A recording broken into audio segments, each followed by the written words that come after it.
They say stars are born. They move our imagination. They have a way of changing our lives. Coastal Connections welcomes actor Ruben Gomez from General Hospital, Modern Family, and the remake.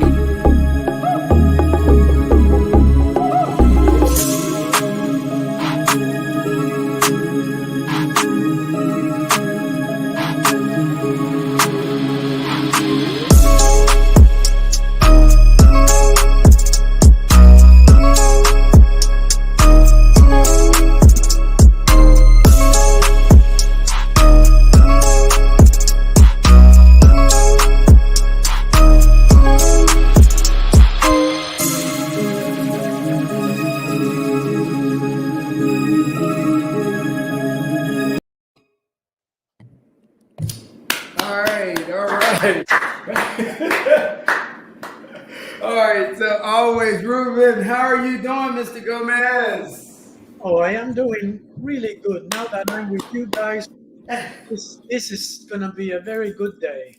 All right, so we have Ruben Gomez from General Hospital, the remake, and Mike G are in the house. And I'm gonna try to get both of them to sing a little bit in Spanish because they are rocking it earlier, everybody.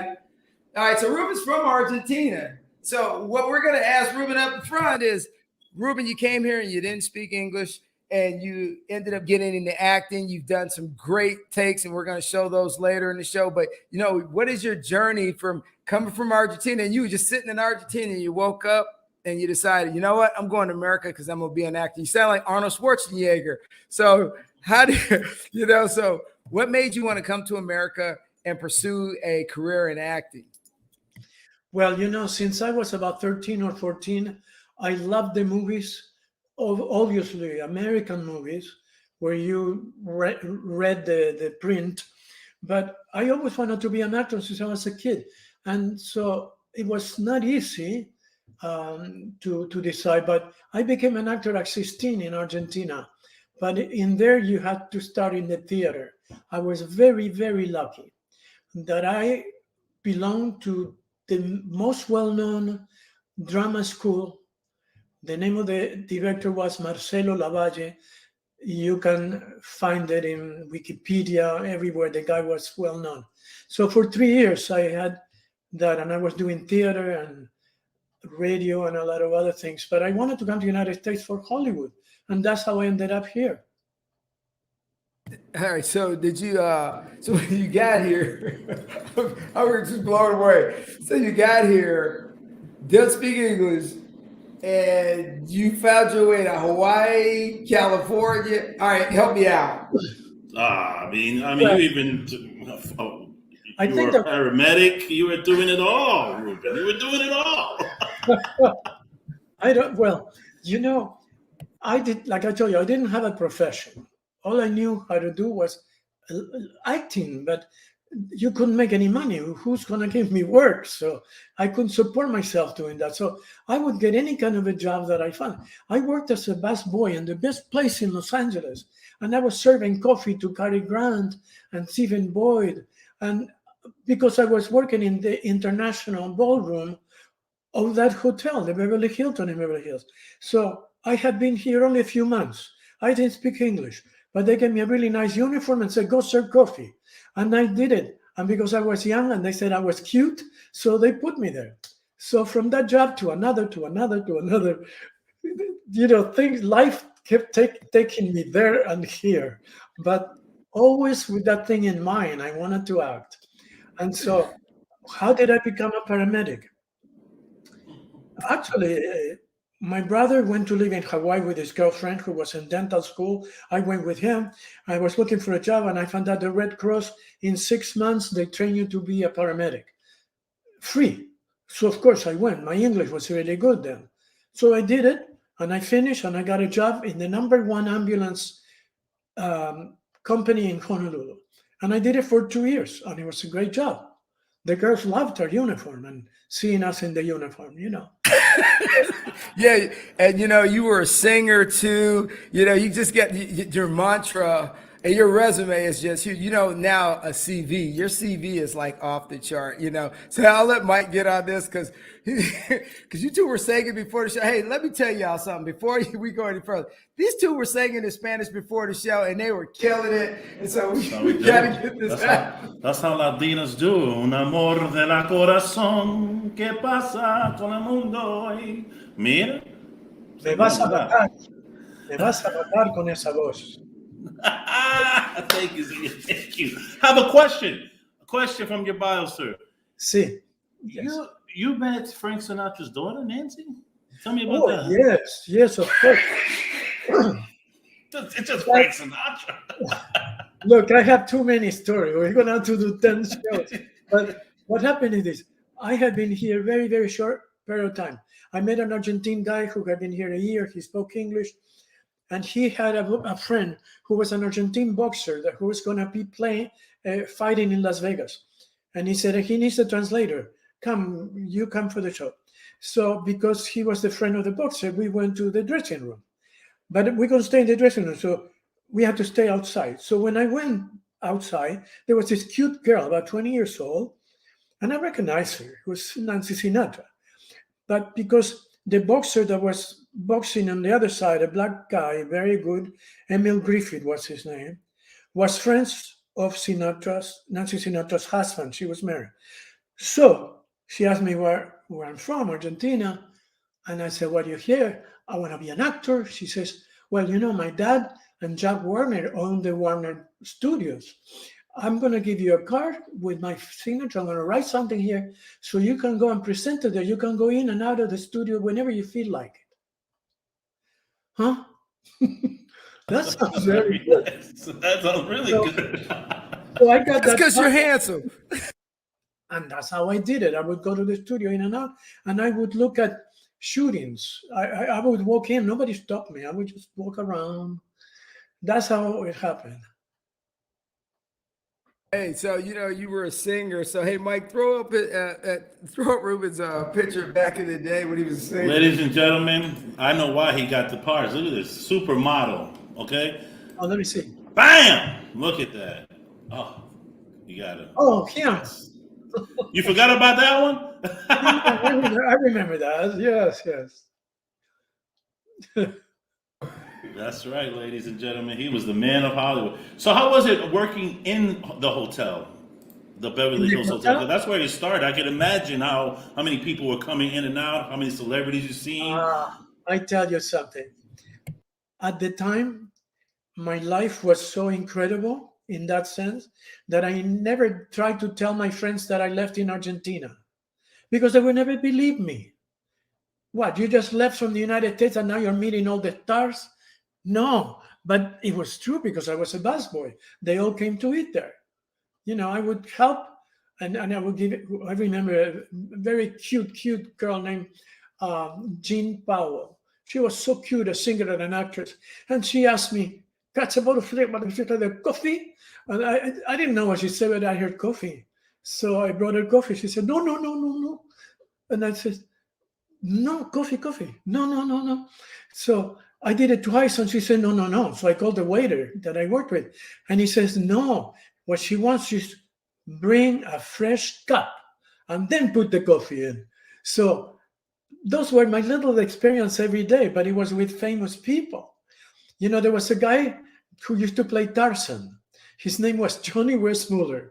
Just really must be the Olympian. So after one of the events, Johnny says to me, "Come with me to my room and bring me a pitcher of beer. I'll give you a good tip."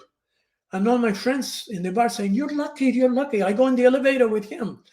And we go upstairs. He gave me 50 cents. Even then, 50 cents was nothing. Oh my gosh. Oh, so hey, Ruben, so since you were already waiting tables and bringing coffee, so we were talking earlier about your general hospital experience with the drinks, because you know we were going over our favorite drinks, you know, pina coladas, mai tais. So could you kind of go back and tell everybody what happened on General Hospital when you went to bring the drinks to the other actor? No, no, no. I don't tell anybody anything. Okay. I keep it to myself. Oh, that's a good one. That's a good one. Hey, you are awesome, man. And one of the things that we were looking at, me and Mike, were is that you came here, you didn't speak in English, you went to the next level of meeting stars. And so, how did you end up at UCLA? Well, I lived in Los Angeles, and of course, everybody knew about UCLA. It was the place to go. So I started at Santa Monica College, and then I transferred to UCLA because I expected it. I didn't apply to any school, only one, because I didn't know you were supposed to apply to different schools. And I was lucky I got accepted because I didn't know any other school. So that's how I ended up in UCLA. And of course, the best thing that happened to me in my education was not the education, was that cute girl that I met in a Spanish class. What do you mean a Spanish class? You're from Argentina, you were taking Spanish? Yes, I wanted to get good grades to transfer to UCLA. Straight A's. And the professor says to me, you want to stay in my class? You speak Spanish. So I let you stay, but only with one condition. You have to help me correct papers. And I said, anything you want. Okay, fine, I'll stay in the class. Oh man, the first day of the semester, I see this cute girl walking in and she sits in the front row. And I was sitting in the back row. I should have been in the first row. It took me a whole week to get it on time to catch her when she left. She always would leave fast. And finally, I asked her out and she said, no, of course. But I insisted, and finally she said yes. And she told me her name was Lina Lana Delaney. And I like that name. And you know what? 2 weeks after I met her, I asked her to marry me. And she Wow. yes, it's true. And she was so nice that she didn't tell me, what's the matter with you? Are you crazy? She didn't say that. She said, well, I'm young. I want to have experiences with life. I want to wait a little bit. And I thought, okay, that makes sense. She wants to wait. So I waited a whole month and I asked her again and she said no. She said, no, not a month. I'm talking about years.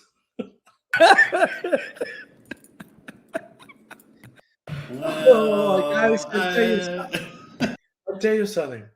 Dating a girl for 4 years and not dating anybody else, it was wonderful because we got to know each other so well.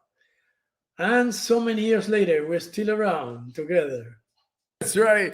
Somebody once said, out from it was an old guy in my neighborhood in Louisiana when I went back to visit. He once said that you can have all the girls you want, but it takes a real man to keep one woman for a lifetime, Ruben. Yeah, I got lucky. So my education, besides the master's, I got Lynn.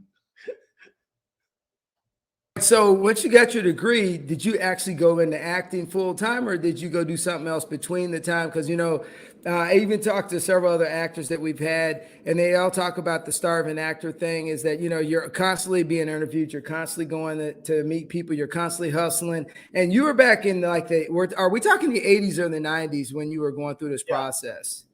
Yeah, no, I went in. I wanted to sing. When I was a teenager, I was singing, and I was good. So I never forgot about that. And I wanted to go back to singing. And eventually, through people that I knew, I got to make a recording. My songs were playing in the radio, really good radios here in Los Angeles and in California. And so I ended up going on a tour of radios in California. My songs went somewhere else. One song ended up at the University of Uppsala in Sweden, and so I ended up going there so that they would meet me and listen to my song. So it got like that, and CBS Records in Latin America signed me. So that's what I did first, but I always wanted to continue acting, and sooner or later, about 12 years ago or something like that, we really got to do it. And I'm very happy. And I tell you something, to me, becoming a member of the SAG-AFTRA union was a dream, and it was a dream come true. The day I got it, I thought I was in seventh heaven. Yes, because you have to. You're an actor, but to be respected, you have to belong to a group of actors. Yeah. And So I'm very you, oh, go ahead. I'm sorry. no. No. So you did receive a certificate of recognition from the mayor of Los Angeles, right? Yeah, Tom Oh, Bradley. very When my nice. album first came out, he gave me a recognition, and it was really nice because he was the mayor and the ex chief of police of Los Angeles. Well respected. As a matter of fact, part of the LA airport is called Tom Bradley Building. So yes, I received that, and I was very proud and happy. All right, so I just can't. You just won't even sing me like two lines from anything. Can I just have? Come on, Ruben, help a brother out here, man. Just give me just a little bit of flavor. Just sing a little something, man. You killed it at the beginning. See, now you're gonna go cold Oh, turkey on me. well, I also like to sing in Italian. Sing in Italian. We're game anything. Something small. Come on, just something little bit. Credo che un sogno così non ritorni mai più. Mi dipingevo le mani, la faccia di blu. Poi d'improvviso venivo dal vento rapito. Okay, that's enough. Ruben Gomez, everybody. Exclusive. It's exclusive right here. We're gonna have an album soon, 2024. Ruben. I think sign it. Sign it now. We need to bring love back. Well, I also majored in Italian in UCLA because I learned how to speak Italian since I was a kid, living in Argentina with so many Italians. So that's two easy Italian A's. is my second language, I think. So two easy A's is what you're telling me. Two easy A's. So, question, Senor Ruben Gomez. Do you see yourself doing comedy in the future? Anything like that? Or because you play some nice gangster roles. I like the table scene. I was really nice. You were like, who's mayor? You know who the fuck we're fucking. That was passion. Do you see any comedy in the future? Like, because I think I see you're funny. I mean, you're very entertaining. I have to tell you this. I always like comedy. I don't get parts in comedy. They always look at me and they think he's either the drug lord or the Wall Street guy or an attorney or stuff like that, but they don't see me, maybe not yet. But I like comedy. I would love to be in a TV show where it's a comedic role. Yes, but I did like playing the bad guy and that drug. Oh, this one, the crazy doctor. Oh, yeah. The patient didn't know what He was said the crazy doctor. Yes. He didn't know. Everybody was saying, what's this doctor? Are you sure he's a doctor? Well, that's why I said the comedy thing, because I seen that. I thought that was funny. I mean, I could imagine the whole screenwriting of it. It's like, you're sick. That was very good, very clear. They had the effect on it. Very nice. I enjoyed it.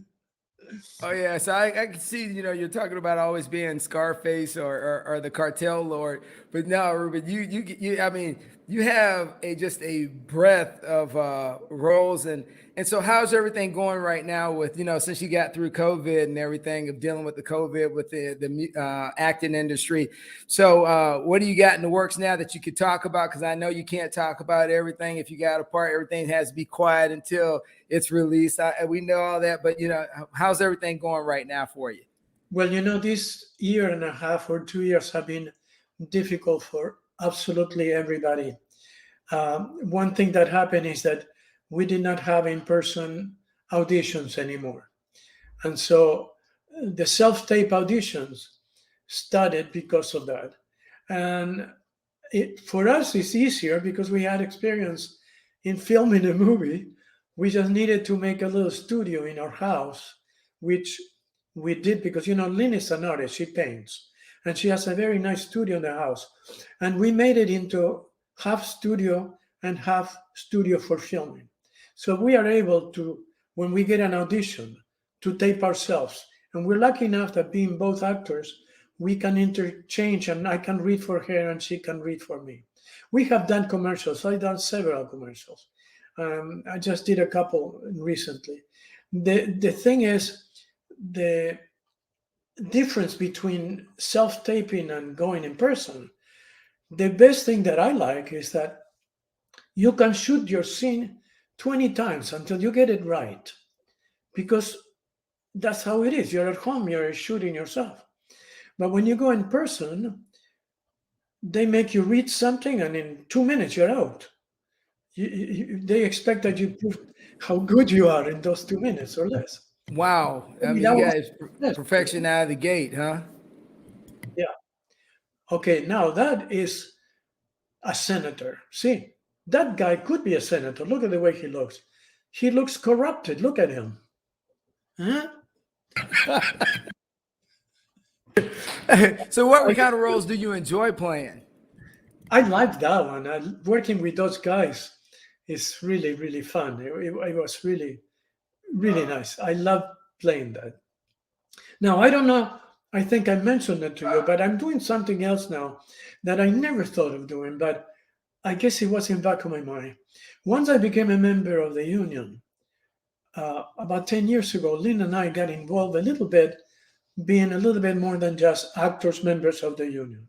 So about less than a year ago, I was approached by somebody that I didn't know, a very nice actress. Her name is Lee Purcell, which she has more work and she has worked her whole life. You've seen her in everything. And I was approached to become a member of certain group, a senior group, as part of the union. And so I became a member through her. And that brought the idea that I would like to be a convention delegate. Now that was something crazy, because you have to know a lot of people to do that. You have to be in the union, and it's like politics, you know. But I wanted to do it, and she helped me, and a couple of other actresses helped me. And I got elected by almost 5,000 votes of other actors that voted for me. I don't know that many actors, but they did vote, and I got elected, so I'm a delegate. And it's a big thing. On top of that, we have a new president of the SAG-AFTRA union, an actress, Fran Drescher. You remember her show? Yes, yeah. Fran, yeah. The one Nanny. with, yes. The nanny. The She was Nun. amazing. Well, she is the president. She appointed me to two national committees. And now I'm involved with that too, which is a serious work. I wanted to do it because I want to try to do whatever I can to help the laws that we have and the regulations to make things better for actors. Because don't forget that big actors that are under contract, they make millions, but you have many thousands of actors that for them is a job. And maybe they work once a week, 3 times a week, or they work a month and then they don't work. So we have to have some laws and things that protect them. And that is what I'm involved now, that I love doing. Well, I'm glad you said that, because so many people think that actors make a ton of money. And we had Anne-Marie Johnson, her, I guess she used to be like vice president of the SAG back a couple of years back. And she was talking about, everybody thinks that actors are just paid because they see the big actors on the screen. They don't realize that the thousands of people behind the screens are working 3 jobs, and they're coming in to do that one part and 2 parts. So, I mean, so you went through that grind yourself, didn't you? Yeah, the union has, in the United States, 160,000 members. That's a lot of members. The biggest place is Los Angeles. We have 80,000. Just think about it. Not everybody is a big star. You have thousands of actors that every single day go to auditions and they're trying to make a living, and also to try to keep medical insurance like they get from the union, or maybe help to maybe study to pay for university, or if you're sick, they'll pay your bills. So that is very, very important. I'm involved in that now, and I'm very, very proud and very happy. And I can't believe that I was able to get to this point because it's not easy, but I was very lucky that some people thought that I could do a good job. All right, so let me ask you this. So what's your take on, as we're getting winding down here, we got a few minutes left. What's your take on the independent film industry? Because I was at Fort McPherson, they closed it. Tyler Perry bought the base, set up Tyler Perry Studios out of there. Honestly, I think he's the man that saved Atlanta because of some of the stupid stuff that happened in Atlanta that closed industries down, Ford, and the base, and jobs were gone. So Tyler Perry went in there and saved it. But now we have so many people standing up, like, the Blair Witch Project kind of started it, independent films, and just actors putting stuff out there. They're not in any union, and they don't have any of the protections that they have, like you have. What's your take on all that, of how we've evolved with stream media and movies and independent films? Well, one of the things that have to happen is that at the very bottom, you have the background actors. And background actors are everywhere. Every time you watch a TV show or a movie, you see people walking around and doing stuff. Those are actors, and they get paid. Now, aside from getting paid, they also need respect. And the respect makes it better for the actor and better for the production company too. Because when you're happy in doing something, what you're doing, you do anything. You work hard, you just put your heart into it. There's no way that we're not going to have independent movies. For example, the TV shows, when they have backgrounds, by our laws, they have to have 25 actors that belong to the union for background. If they need 35 background people, the first 25 has to be union. So there are many of those. Now, I belong to two national committees, but I also belong to a local committee that has to do with protection of the background actors. I'm involved in that now, and I'm telling you, that's what I'm talking about. Really, really hard. I have ideas and some people that think like me that we're gonna try to change things. So independent movies, independent shows, we're always going to have them.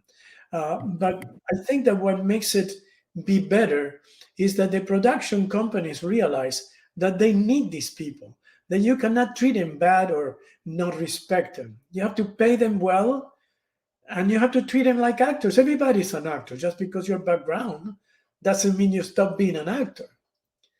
True. Hey, Mikey, what you got, man? What I got is I love the acting. I've always wanted to be an actor, never got a chance to, because I like being funny. I like playing around. I like the art of it. I like the art of music. Still do it.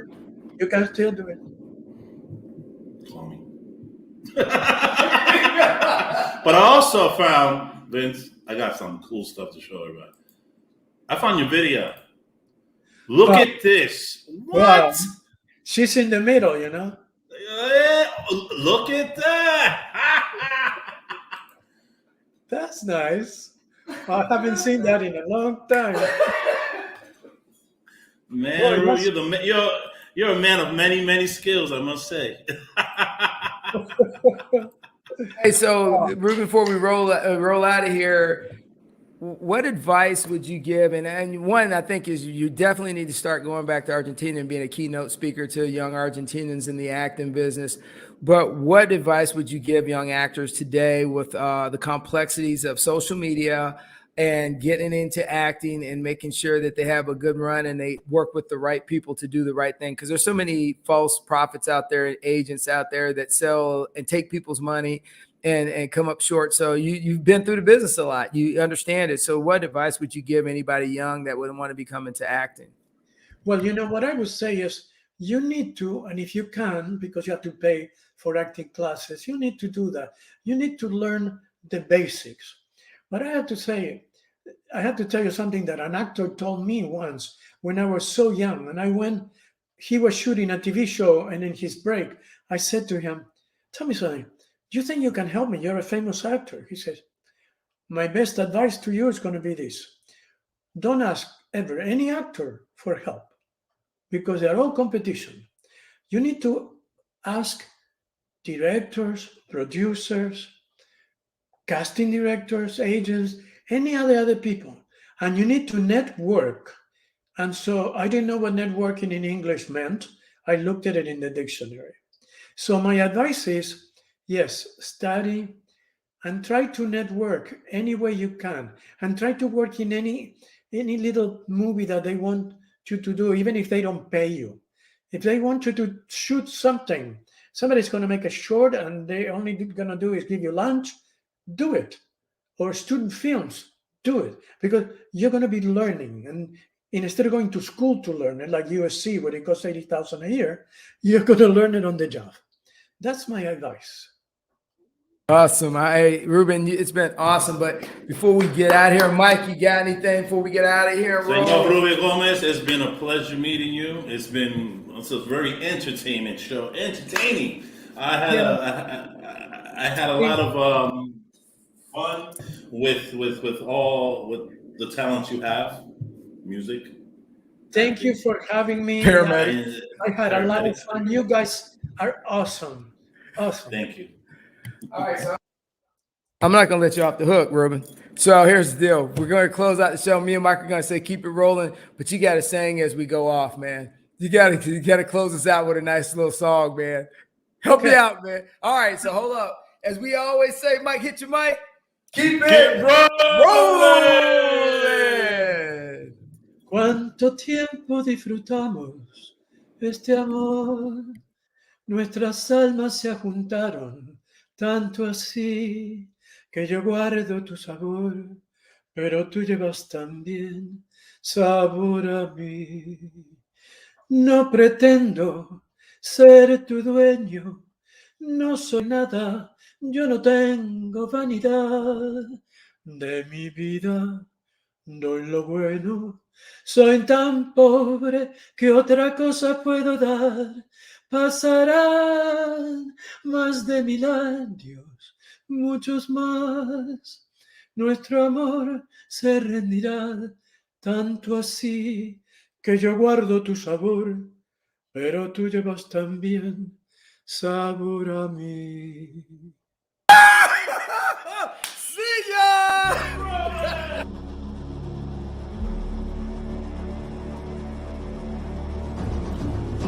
So this shirt is more than Grace the Cloud. Buy Shopify.